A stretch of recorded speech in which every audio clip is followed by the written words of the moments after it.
बिस्मिल्लाहिर्रहमानिर्रहीम वमिन शर्रि हासिदिन इज़ा हसद। यहाँ मैंने मैदा लिया और मैदा जब भी कोई चीज़ बनाए तो मैदे को अच्छी तरह छान लेना चाहिए। और यहाँ पे मैंने मैदे को छानने के बाद उससे पहले मैंने काली मिर्चें डाल दी हैं। वो ऊपर मैं डालने लगी थी, फिर ज़हन में आया कि ये तो ऊपर ही रह जाएंगी क्योंकि थोड़ी थोड़ी मोटी पिसी हुई थी। और फिर इसके साथ जितनी भी चीज़ें डाली हैं, यानी सॉल्ट डाला है, चिली फ्लेक्स डाला है, मिर्चें डाली हैं रेड, थोड़ी-थोड़ी अमाउंट में चीज़ें ऐड की हैं और इनको अच्छी तरह मिक्स कर लेना है। अच्छी तरह मिक्स करने के बाद थोड़ा-सा पानी लेना है, नीम नीम वाटर लेना है और फिर इनको अच्छी तरह मिक्स करने के बाद ऐसा पेस्ट बनाना है जो इन बॉल के साथ अच्छी तरह चिपक जाए। ये मेरी बेटी ने आलू बॉयल किए हैं, उसे दिल कर रहा था खाने को, सो फिर उसने बॉल्स बनाए हैं, पोटैटो बॉल्स बना के रखे हैं और फिर आई है कि मामा अब नेक्स्ट जो करना है वो आपने काम करना है मैदे वाला। सो फिर मैंने मैदे वाला जो चीज़ें ऐड करनी थी वो की हैं। अब मैदा इतना लिक्विड बनाऊंगी कि अच्छी तरह बॉल के साथ चिपक जाए। अब आपको मैं बनाते वक्त जब बनाने लगूंगी तब भी दिखाऊंगी। अब ये इसके अंदर जब ऐड करूंगी ना, बिल्कुल ताकि इसके साथ चिपक जाए। बहुत क्रिस्पी, बहुत मज़े के, बहुत टेस्टी बनते हैं। और आप अपने बच्चियों से बनवाएं या ख़ुद बना के बच्चियों को दें। कुछ बच्चे होते हैं वो हर चिप्स भी खाते हैं और कटलेट्स भी खाते हैं। ये है वही चीज़, सिर्फ शेप चेंज हो जाने की वजह से बच्चा शौक़ से खा लेता है। सो मेरी बेटी को शौक़ है, वो ख़ुद ये बनाती है, उसे आग के करीब नहीं जाने देती, सो उसे मैं ख़ुद बना देती हूँ। तलने से पहले ऑयल नीम गर्म हो जाएगा, उसके बाद ये चीज़ें ऐड करेंगे और जब ऐड करेंगे तो थोड़ी देर के बाद उन्हें रखे रहना देना है। एकदम जब हम उन्हें हिलाएंगे ना तो वो नीचे चिपकने का भी डर होता है। अस्सलामुअलैकुम, हाउ आर यू एवरीवन। मेरी यूट्यूब फैमिली सिस्टर्स, आपकी आने वाली ज़िंदगी बेहतर से बेहतरीन हो। जहाँ रहें खुश रहें, आबाद रहें, अल्लाह ताला की पनाह में रहें। अल्लाह ताला हर एक को हसद से, बुरी नज़र से बचाए, अपने हिफ्ज़ व अमान में रखे। जो मेरी बहनें अपनी ख्वाहिशात पूरी करने के लिए यूट्यूब पे आई हैं, अल्लाह ताला सबको कामयाब करे और हर एक को हिम्मत दे, ताकत दे कि वो अपना काम, अपनी मदद आपके तहत करें। कोशिश यही होनी चाहिए जो कमेंट्स करते हैं वो भी अच्छे अच्छे कमेंट्स करें, ताकि अगला जो बंदा है उसका काम करने को दिल करे। ये ना हो कि वो बंदा काम छोड़ के घर बैठ जाए बैड कमेंट्स की वजह से।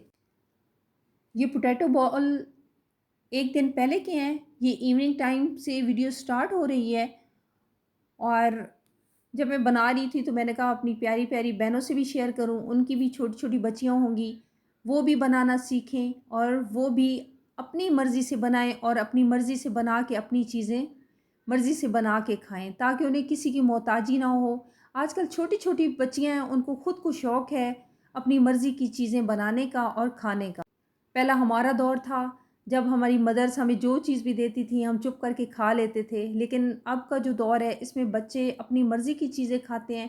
लेकिन कोशिश यही करनी चाहिए कि बच्चे को घर में बना के दें, अच्छी चीज़ें बना के दें जो उनकी सेहत को ख़राब ना करें।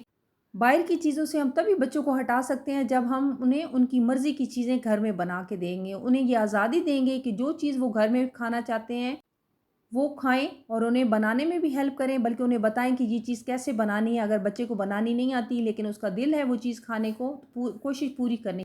यहाँ पे बॉल हमारे बहुत अच्छे बने थे। यहाँ बॉल्स जितने बने हुए, एक बॉल अंदर टूट गया था क्योंकि उसको फोर्क लग गया था। फोर्क लगने की वजह से वो थोड़ा सा डैमेज हुआ, सो उसके अंदर जितना भी पोटैटो थे वो फैल गए थे और बाकी के बहुत मज़ेदार, बहुत अच्छे बने थे, क्रिस्पी बने थे।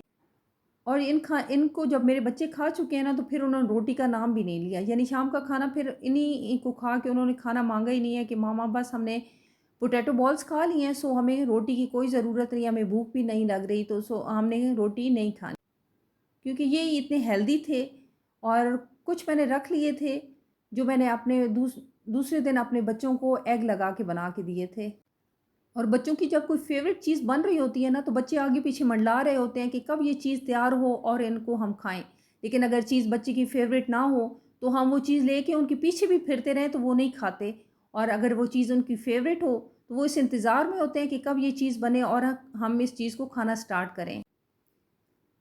यहाँ पे मैं बॉल्स को निकाल के आपको दिखा भी रही हूँ कि माशाल्लाह बहुत अच्छे बने हैं। और ये एक जो है ना ये ख़राब हो गया था, सो वो भी मैं आपको दिखा रही हूँ। और आग फिर जो बच गए थे वो मैंने रख दिए। ये 2 जो पीछे बच गया था पेस्ट, मैंने कहा पेस्ट ज़ाया ना हो, क्योंकि अल्लाह ताला का दिया हुआ रिज़्क ज़ाया कभी भी नहीं करना चाहिए। कोशिश करना चाहिए जो लास्ट तक होता है वो सारा इस्तेमाल करें, ज़ाया मत, क्योंकि रिज़्क कमाना इतना आसान नहीं होता। और अल्लाह पाक जब रिज़्क देता है ना तो उस रिज़्क को बहुत अच्छी तरह इस्तेमाल भी करें और रब ताला की ज़ात का लाख लाख शुक्र अदा करें कि अल्लाह पाक ने इस काबिल समझा है। और उसके दिए हुए रिज़्क को कभी भी ज़ाया मत करें, बल्कि अगर आपको ज़रूरत नहीं है तो अपने किसी कमज़ोर गरीब भाई को दे दें, बहन को दे दें, लेकिन उसकी बेहुरमती नहीं होनी चाहिए। रिज़्क को बहुत सँभाल के, बहुत खुश असलूबी से इस्तेमाल करना चाहिए।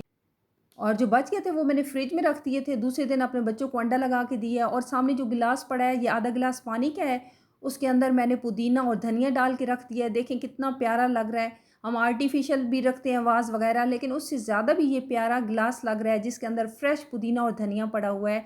एक तो ये है कि पूरा दिन निकाल जाएगा, फ्रिज में रखेंगे ठंडी या पानी में पड़ा रहेगा और ख़राब भी नहीं होगा, दूसरे दिन हम इस्तेमाल कर सकते हैं।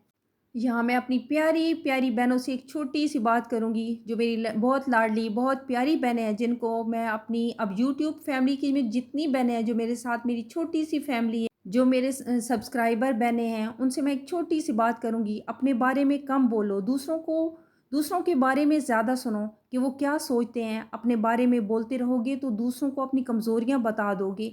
मेरी प्यारी बहनें, कम से कम बोला करें। और सम टाइम जो बंदा आपसे बात कर रहा होता है ना, उसको गौर से सुना करें और बल्कि उसी को सुनते रहा करें। अपनी बातें उससे मत किया करें, अपने आप उसके सामने खोल के मत रख दिया करें।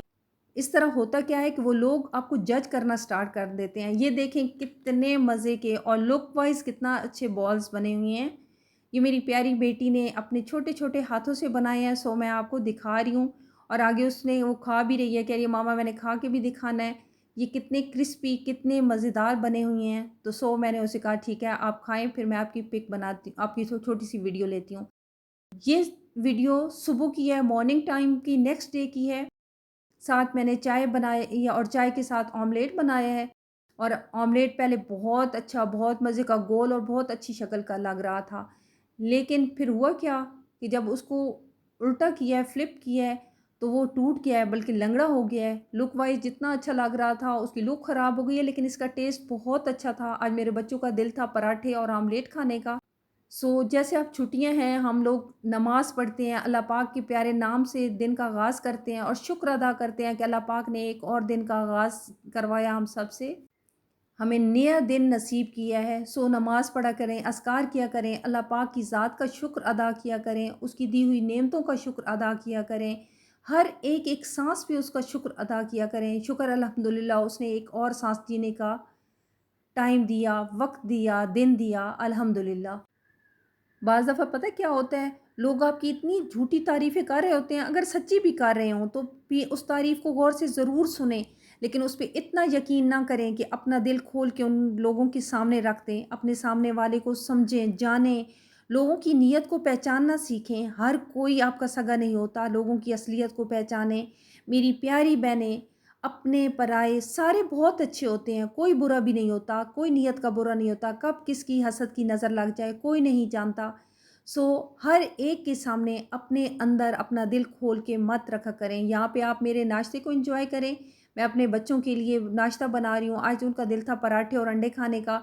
उनका बिल्कुल भी दिल नहीं था कि हम कोई और नाश्ता खाएं, बिस्किट ब्रेड, उनका मूड नहीं था। आज हम सब ने ब्रेड को छोड़ा और पराठे बनाए हैं। पराठे और ऑमलेट के साथ नाश्ता किया है पूरी फैमिली ने। और रब का लाख लाख शुक्र अदा किया है कि उसने इस काबिल समझा कि अपने हाथ से बना के हम खा सकते हैं। और अल्लाह पाक से सबसे बड़ी जो चीज़ मांगा करें वो सेहत मांगा करें। सेहत से बड़ी ना कोई दौलत है, ना कोई नेमत है। सेहत बहुत बड़ी नेमत, बहुत बड़ी दौलत है। अल्हम्दुलिल्लाह, अल्लाह पाक अपनी रहमत, अपने करम, अपने फ़ज़ल से सबको सेहत दिए रखे। किसी के पीछे हमें भी सेहत दिए रखे और अल्लाह ताला हर किसी की बुरी नज़र से बचाए रखे। यहाँ पे मैं अपनी प्यारी-प्यारी बहनों से बात करूँगी, अपनी पूरी फैमिली की केयर किया करें, लेकिन साथ अपनी केयर भी ज़रूर किया करें। आप सेहतमंद रहेंगी तो पूरी फैमिली सेहतमंद रहेगी, पूरी फैमिली खुश रहेगी। अगर आप खुश नहीं होंगी तो पूरी फैमिली मुरझा जाएगी। इसलिए मेरी प्यारी बहनें, अपनी सेहत का भी बहुत ज़्यादा ख़्याल रखा करें, अपने लिए भी टाइम निकाला करें। चाहे अब आप नाश्ता मैं बना रही हूँ, तो मेरी खुशी क्या होगी कि मैं अपने बच्चों को दूँगी, ज़रूर खुशी होगी इसमें। लेकिन मेरी सेहत इसमें है कि मैं खुद भी नाश्ता अपने लिए एक अच्छा-सा बनाऊँ, अच्छा-सा पराठा बनाऊँ, ऑमलेट बनाऊँ मैं भी मुझे चाय सूट नहीं करती, चाय ना पीऊँ, लेकिन पराठा और अंडा ज़रूर खाऊँगी। यहाँ पे मैंने खाया और रब का लाख-लाख शुक्र अदा किया। और जो ज़्यादा ताकतवर और मज़बूत लोग होते हैं ना, वो ज़िंदगी में इमोशनल नहीं होते, ना वो जज़्बाती होते हैं, बल्कि वो हर चीज़ की तह में जाते हैं। ये नहीं है कि उनकी ज़िंदगी में मसाइल नहीं आते, मज़बूत लोगों की ज़िंदगी में मसाइल आते हैं, लेकिन उन मसाइल को वो अपने सर पे, अपने दिमाग पे हावी नहीं करते, बल्कि उनसे निपटने के लिए कोशिश करते हैं। जो कमज़ोर लोग होते हैं ना, वो छोटी-छोटी बात को सोचते रहते हैं, उनको अपने सर पे सवार रखते हैं, उसी एक काम को लेकर बैठे रहते हैं। और कामयाब और मज़बूत लोग वो होते हैं जो बड़ी-बड़ी मसाइल से, बड़ी-बड़ी मुश्किलों से घबराते नहीं हैं, बल्कि उनसे मुकाबला करते हैं और अपने रब से उनका हल माँगते हैं और उनका हल तलाश करते हैं और उस मसले से निकलने की कोशिश करते हैं। इस गर्मी में पराठे बनाना भी एक फ़न है और सुबह का टाइम बहुत अच्छा, बहुत प्यारा होता है, लेकिन फिर भी जब हम किचन में आती हैं ना, जब आग जलती है, फिर पसीना आना शुरू हो जाता है, तो कोशिश करनी चाहिए कि जब आप लोग नाश्ता बना लें, बच्चों को दे लें, खुद कर लें, तो थोड़े टाइम के बाद जो काम किचन का वो निपटाने के बाद शावर ले लिया करें, फ्रेश हो जाया करें और अपने आप को स्पेशल गर्दाना करें। क्योंकि अपने आप को स्पेशल करवाना भी बहुत ज़रूरी होता है। जब हम अपने आप को खुश रखेंगे, नहा धो के साफ-सुथरे रखेंगे, अपने इनर को भी साफ रखना है और अपने ज़ाहिर को भी साफ रखना है और वो इस ये नहीं है कि हम घर का काम करते हैं तो गंदे-मंदे बांध के फिरते रहें।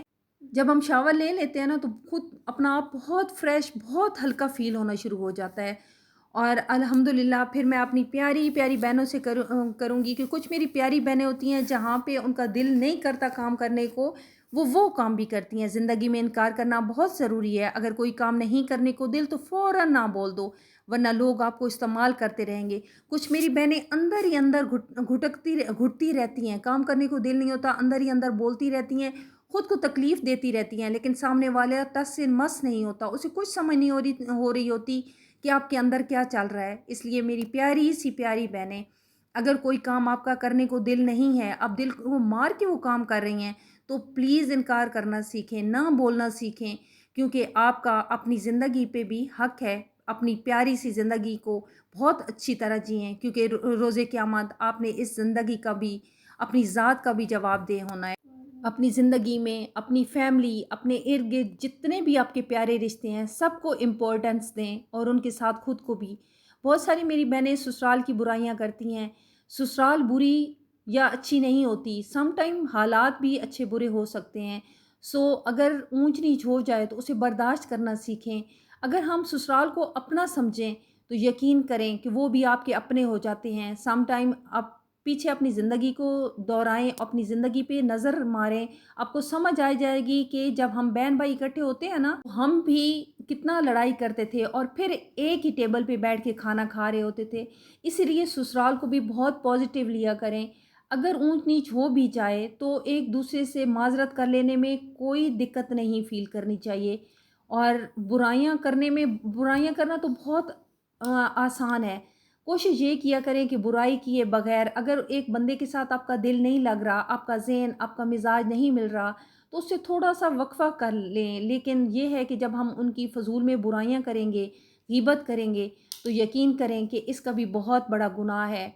तो कोशिश यही करनी चाहिए, पराए गुनाह, पराई बुराइयाँ करके अपने सर लेने से बेहतर है उनकी बुराइयाँ मत करें और बल्कि उनसे गैप कर लें। ज़िंदगी में अपनी बाउंड्रीज़ बनाएँ। हर किसी को अपनी ज़िंदगी में घुसने की इजाज़त मत दो। वक़्त ज़ाया करने वाले लोगों को दूर रखो। वक़्त को बर्बाद करने से बचाओ। अपने प्यारे वक़्त को इस्तेमाल करो, आगे बढ़ने की कोशिश करो। अच्छे और म्यारी काम करो और आगे बढ़ने के लिए भी अच्छे वे में आगे बढ़ना है। किसी को बुरा नहीं कहना, बल्कि कोशिश पूरी करनी है कि हर चीज़ को बहुत खुश उसलूबी से हल करना है और खुश उसलूबी से हल करते ही आगे बढ़ना है। मज़बूत लोग होते हैं ना, वो वक़्त को जीते हैं, वक़्त को इस्तेमाल में लाते हैं और सुबह का वक़्त तो बहुत बाबरकत वक़्त है और जो सुबह सवेरे उठते हैं, वो ही ज़िंदगी को जीते हैं। तो मेरी प्यारी बहनें जो लेट उठती हैं, कोशिश पूरी किया करें कि जल्दी उठें, वक़्त को अपने हाथ में ले लें, वक़्त को काबू में ले लें और वक़्त पे इस काम करना सीखें ताकि वक़्त आपको इस्तेमाल ना करे। बल्कि मेरी प्यारी बहनें वक्त को इस्तेमाल करें, आगे बढ़ें, अपने ख्वाब पूरे करें, अपनी ख्वाहिशात पूरी करें और अपने रब से हलाल रिस्क मांगें, वो रिस्क जो बरकत वाला हो, हलाल हो, पाकीज़ा हो। और कुछ मेरी बहनें जो हैं वो गप लगाने की बहुत शौकीन होती हैं, जल्दी जल्दी अपना काम करती हैं घर का, समटाइम घर का काम छोड़ देती हैं और अपनी दूसरी बहन के घर गप लगाने पहुंच जाती हैं। ये भी वक्त का ज़या है। कोशिश पूरी किया करें कि फ़जूल गप्पे मारने से बेहतर है अपने काम को बहुत बेहतरीन तरीके से यूटिलाइज़ करें, अपने उस काम में बहुत अच्छे अच्छे काम करें। यूट्यूब पे आना चाहती हैं, यूट्यूब पे आएँ, इसको इस्तेमाल करें और जितने स्किल्स हैं कोशिश पूरी करें। अगर कोई स्किल नहीं है तो उस स्किल को सीखने की कोशिश करें और उस स्किल को अपनी ज़िंदगी में शामिल करें और अल्लाह पाक बरकत डालने वाला है। जब हम कोई काम शुरू करते हैं ना तो बहुत सोच रहे होते हैं, पता नहीं कर सकते हैं नहीं कर सकते, कर सकते हैं नहीं कर सकते। जब हम करना स्टार्ट करते हैं तो अल्लाह ताला बरकत डाल देते हैं, अल्लाह ताला हिम्मत दे देते हैं। सो फिर वो काम जो कल तक हमें परेशानी में डाल रहा था, जो हम सोच रहे थे हम कर सकते हैं नहीं कर सकते, एक वक्त आता है जो हम प्राउड फील करते हैं कि अल्हम्दुलिल्लाह, और हम रब के हुक्म से वो काम कर जाते हैं। सिर्फ काम जो स्टार्ट है ना, स्टार्ट लेना बहुत मुश्किल होता है। जब हम स्टार्ट ले लेते हैं तो अल्लाह पाक मदद करते हैं। और ज़िंदगी में जो अकेले चलते हैं वही कामयाब होते हैं। जो दूसरों के कंधे ढूंढते रहते हैं, दूसरों के कंधों का सहारा ढूंढते रहते हैं, वो कभी भी कामयाब नहीं होते। आप सब जानती हैं मेरी प्यारी बहनें कि इस दुनिया में आए भी अकेले हैं और इस दुनिया से हमने जाना भी अकेला है। तो फिर इस दुनिया में रह के एक दूसरे का सहारा क्यों ढूंढें? लोगों का सहारा ढूंढने के बजाय उस रब का सहारा क्यों ना ढूंढें जिसकी तरफ हमने एक दिन लौट के जाना है, जिसने इस दुनिया में हमारा हाथ थामना है, इस दुनिया के हर मोड़ पे जिसने हमें लेके चल आना है। सो पूरी कोशिश किया करें कि अपने रब के हाथ को, अपने रब की रस्सी को मजबूती से पकड़ लें। अच्छा, यहाँ पे मैं सारे बर्तन धो के थोड़ी देर रख के नाश्ता करने चली गई थी, फिर आके जब देखा है तो मेरे बर्तन खुश्क हुए पड़े थे। सो मैंने अपने सारे बर्तन अपनी अपनी जगह पे लगाए हैं, स्टैंड में लगाए हैं। और आज किचन की थोड़ी सी क्लीनिंग करनी थी। आगे चल के आप देखेंगे कि मैंने अपने किचन को नीट किया है। एक अंडा टूट गया था, उसकी बू बहुत गंदी फैल गई थी। सो मैंने बहुत अच्छी तरह फ़र्श धोया है, बेकिंग सोडा डाला, विनेगर डाला और फ़र्श को बहुत अच्छी तरह नीट क्लीन किया और उसकी बू ख़त्म की। यहाँ पे मैं अपना सिंक जो है उसको मैंने नीट किया, फिर आलू आ गया, आलू को बहुत अच्छी तरह धोया। मैं क्या करती हूँ, आलूओं को अच्छी तरह पहले धो लेती हूँ, धोने के बाद एक बास्केट में डाल के रख देती हूँ। जब वो खुश्क हो जाते हैं ना तो फिर उनको क्या करती हूँ, जब उनकी जो अपना स्टैंड है ना आलूओं वाला, उसके अंदर रख देती हूँ। जब आलू हम धो के रखते हैं ना तो उसकी सारी मिट्टी वगैरह साफ़ होती है, फिर जब इस्तेमाल करनी हो फ़ौरन आलू निकालें और काटना शुरू कर दिया। लेकिन जब हम गंदे रख देते हैं तो फिर वो इतनी उसके साथ मिट्टी लगी होती है कि वो मिट्टी नीचे फ़र्श पे गिरती रहती है। और जब भी हम झाड़ू लगाते हैं तो एक अजीब बारीक किस्म की डस्ट उड़ती है। तो कोशिश पूरी करनी चाहिए जैसे पोटैटो आ जाएँ उन्हें धोया करें, धो के रखा करें। और यहाँ पे आलूओं के साथ ग्रीन मिर्चें थी, वो भी मैंने धो के रख दी। यहाँ पे फिर जो मैं आपको बता रही थी मैंने क्लीनिंग की है, बहुत अच्छी तरह मैंने क्लीनिंग की। आज मैंने अपने किचन को नीट किया, बहुत नीट करके किचन की सफाई की। एक तो अंडे की बू ख़त्म करनी थी, दूसरा फ़र्श भी बहुत नीट करके धोया है, क्योंकि सारा दिन जो चीज़ हमारे घर में इस्तेमाल होती है ना, सबसे ज़्यादा जो जगह इस्तेमाल होती है वो किचन होता है। मेरी पूरी फैमिली तकरीबन हमारा सारा टाइम किचन में ही गुजर जाता है। सारा दिन कुछ ना कुछ बनता रहता है, कभी बच्चों की डिमांड, कभी बड़ों की डिमांड, और फिर इस तरह किचन गंदा भी बहुत होता है। सो किचन की सफाई करना भी बहुत ज़रूरी होता है। फिर मैंने आगे एक छोटे-छोटे हैक्स डाले हैं। आज मैंने रोटियों वाले कपड़े धोए हैं। जब भी मैं धोती हूँ तो पहले उन्हें बॉयल करती हूँ, बेकिंग पाउडर डालती हूँ, विनेगर डालती हूँ और बहुत अच्छी तरह उन्हें बॉयल करती हूँ। बॉयल करके उनका सारा गंदा पानी निकाल देती हूँ। इस तरह रोटियों वाले जो कपड़े होते हैं ना, उनको धोना भी बहुत ईज़ी, बहुत आसान हो जाता है। जब हम रोटियों वाले कपड़ों को ऐसे धोते हैं ना, तो वो बिल्कुल भी साफ़ नहीं होते। लेकिन जब हम उनको बॉयल कर देते हैं, तो सारी चिकनाई बॉयल करने से गर्म पानी में निकल जाती है। और बेकिंग पाउडर और विनेगर ऐसी चीज़ें हैं, जब दोनों मिक्स होके अंदर डलती हैं ना, तो फ़ौरन वो जितना मैल कुचैल गंद होता है, वो सारा निकल जाता है। अब यहाँ मैं आपको दिखा रही हूँ, मैंने इसके अंदर ज़्यादा सारा बेकिंग पाउडर डाला है। जितने मेरे रोटियों वाले कपड़े थे वो सारे डाले हैं। एक रोटियों वाला कपड़ा मैंने फ़िक्स रखा हुआ है जो मैं दम वग़ैरह के लिए बिरयानी बनाऊँ, पुलाव बनाऊँ, उससे मैं दम देती हूँ। उसके ऊपर ज़र्दे का कलर लग गया था। सो वो उतरता तो नहीं है, लेकिन फिर भी उसे बॉयल करके एक दफ़ा धो देती हूँ, क्योंकि स्टीम जब हम पुलाव को, बिरयानी को देते हैं तो वो स्टीम से थोड़ा-सा चिकनाई वाला हो जाता है। और यहाँ पे सारी मैल कुचैल पानी में आ जाएगी इन रोटियों वाले कपड़े की। फिर ये पानी मैं ड्रेन कर दूँगी। ड्रेन करने के बाद फिर एक दफ़ा सर्फ़ से अच्छी तरह धोऊँगी, धो के फिर मैंने फैलाऊँगी। और फिर मैं अपनी प्यारी-प्यारी बहनों से जो बात कर रही थी कि जब भी आप कहीं भी बैठी हों, किसी से भी बात कर रही हों, तो अपना अंदर खोला मत करें। अच्छा, यहाँ मैं एक छोटा-सा हैक आपको दिखा रही हूँ, इनको मैं धोऊँगी अच्छी तरह लहसुन को। ये बहुत छोटे-छोटे जस्ट सवाब की नीयत से ख़रीदे थे, और इनको धोने के बाद पानी ड्रेन किया। ड्रेन करने के बाद मैंने छत पे सुखाने के लिए डाल दिया है। जब ये अच्छी तरह खुश्क हो गया ना, तो हाथों में जब मसला है तो लहसुन अलग हो गया था। यहाँ पे मैं सिरम बना रही हूँ, जो वो वाला सिरम है जो मैं रात को सोते वक़्त यूज़ करती हूँ। फिर मैंने कहा मैं अपनी प्यारी बहनों से भी शेयर करती हूँ कि इतने महँगे-महँगे बाहर से जो आप सिरम खरीदती हैं ना, उससे बेहतर है ये आप घर में बनाएँ। लींबू को निचोड़ा, इसमें थोड़ा-सा ये है कि बीज आ गए थे, फिर मैंने बीज को बाहर किया, बल्कि यहाँ मैं बीज निकाल रही हूँ तो बीज बाहर निकल नहीं रहे थे। मैंने कहा आज तो बीजों ने भी ज़िद लगा दी है कि हमने बाहर नहीं निकलना। फिर बीज मैंने बाहर निकालने की पूरी कोशिश की, अल्लाह-अल्लाह करके बाहर निकल ही आए। सो फिर इसके अंदर मैंने थोड़ा-सा आलमंड ऑयल के कतरे डाले हैं, ज़्यादा नहीं, 2 से 3 कतरे आलमंड ऑयल के डाले हैं, 2 से 3 कतरे ग्लिसरीन के डाले हैं। इसी तरह 2-3 कतरे मैंने अर्के गुलाब के डाले हैं। इन सबको अच्छी तरह मिक्स करती हूँ और रूटीन से रोज़ मैं इस सीरम को यूज़ करती हूँ। ये 4 चीज़ों का लिक्विड है, 4 चीज़ें मिक्स करके अच्छी तरह मैं इनको मिक्स करती हूँ। मिक्स करने 5 से 10 मिनट के लिए फ्रीज़र में रख देती हूँ ताकि ठंडा हो जाए। जब सही ठंडा हो जाता है ना, तब मैं अप्लाई करती हूँ। अपने फेस पे करती हूँ, अपने हैंड पे करती हूँ, और बहुत अच्छी तरह रब करती हूँ। हाथों पे भी, नेल के अंदर, बाहर। और इससे ये होता है कि नेल टूटते भी नहीं हैं, नेल मज़बूत भी होते हैं। और जिन मेरी प्यारी बहनों के नेल अगर टूटते हैं ना, तो वो लहसुन लगाया करें। लहसुन से नेल बहुत मज़बूत होते हैं, वो बिल्कुल भी नहीं टूटते, वो सख्त हो जाते हैं। और यहाँ पे मैं अपनी प्यारी सी बहनों को दिखा रही हूँ, मेरा सिरम इन चीज़ों का मैंने बनाया है, अपने हाथ पे अभी लगा के मैं आपको दिखाऊंगी। बहुत अच्छी तरह आप लगाना, मुंह पे भी लगाएं, बिल्कुल इसके कोई साइड इफ़ेक्ट नहीं है। ये सारी घर की चीज़ें, प्यारी अल्लाह की दी हुई कुदरती चीज़ें हैं। सो ये आपके लिए कोई नुकसान का बायस नहीं बनती। ये रिंकल ख़त्म करती हैं, ये बारीक बारीक लाइंस जो होती हैं ना हमारे हाथों पे, इनको भी ये ख़त्म करती हैं, नीट करती हैं हमारे हाथ को। हमने सारा दिन सर्फ़ में हाथ डाले होते हैं, बर्तन धोती हैं, उससे हाथ हमारे बहुत मैले मैले हो जाते हैं, मैल बन जाती है। सो इस सिरम से हाथ बहुत नीट, क्लीन और साफ़ सुथरे रहते हैं। आप मेरी प्यारी बहनें, मेरी वीडियो पसंद हुई लाइक शेयर करिएगा। अल्लाह हाफ़िज़।